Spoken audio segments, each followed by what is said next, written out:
घने जंगल में बनी बावली का क्या है सच। साल भर पानी से भरी रहती हैं ये जल संरचनाएं। कौन सी तकनीक ऐसी थी जिसके माध्यम से खोजा जाता था पानी। ज्ञान और विज्ञान के विषय को लेकर हमेशा से यह कहा गया कि भारत एक पिछड़ा देश है। कथित इतिहासकारों और बुद्धिजीवियों ने लगातार इसी मत का प्रचार प्रसार किया, जिसको लेकर यहाँ के लोगों में एक हीन भाव आता गया।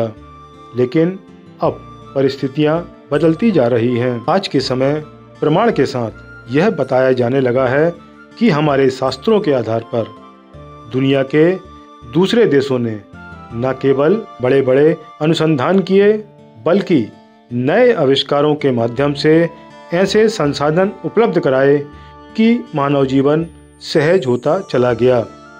लेकिन ये सभी तरह की तकनीक हमारे देश में सदियों से उपलब्ध थीं और उनके जानकार भी। लेकिन बीच का समय ऐसा रहा कि एक ओर तो हम इन बहुमूल्य विधाओं से अनजान होते गए और अपनी विरासत को भी भुलाते चले गए। अब एक छोटी सी बात करें कि जमीन के अंदर कहाँ पानी का बेहतर स्रोत है, यह कैसे जाना जाए। कैसे जाना जाए कि जिस स्थान पर भूमि के अंदर पानी है उसकी क्या विशेषता है। क्या यह स्रोत ऐसा है जो बरसों तक लोगों की प्यास बुझा सकेगा और ग्रीष्म काल में भी लगातार जल उपलब्ध कराता रहेगा। आखिर आज जो भारी भरकम मशीनें इन कामों को करती हैं, जो नई नई आधुनिक प्रयोगशालाएं स्थापित की गई हैं, वे पहले तो नहीं थीं। इसके बावजूद जो उस समय की जल संरचनाएं हैं, वे आज भी जीवंत हैं। प्रतिकूल परिस्थितियों में भी इन जल संरचनाओं का पानी नहीं सूखता। कैसे बिना बिजली के भी 3-3, 4-4 मंजिलों में पानी पहुंचाया जाता था। ऐसे बहुत से अनसुलझे विषय हैं जिनका कौतूहल हमें उत्साहित करता रहता है। आज हम ऐसे ही एक संरचना की जानकारी आपको देने जा रहे हैं।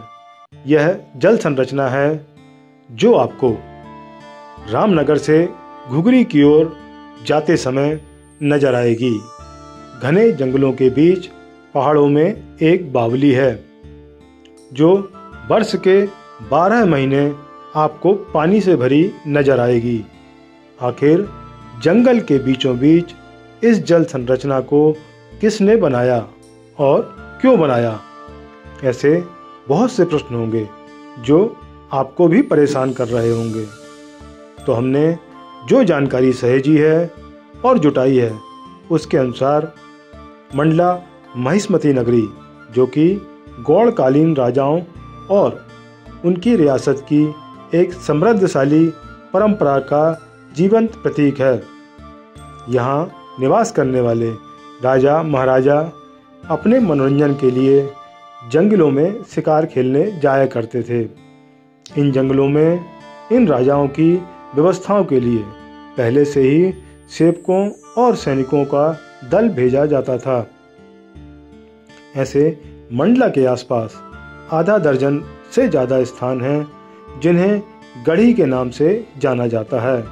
ये गढ़ियाँ इन राजाओं के लिए विश्राम स्थल हुआ करती थीं और जंगलों के बीच मुसाफिरों एवं इनके सेवकों को कोई असुविधा न हो, उन्हें भरपूर पेयजल उपलब्ध हो, इसके लिए इस तरह की बावलियों का निर्माण कराया जाता था।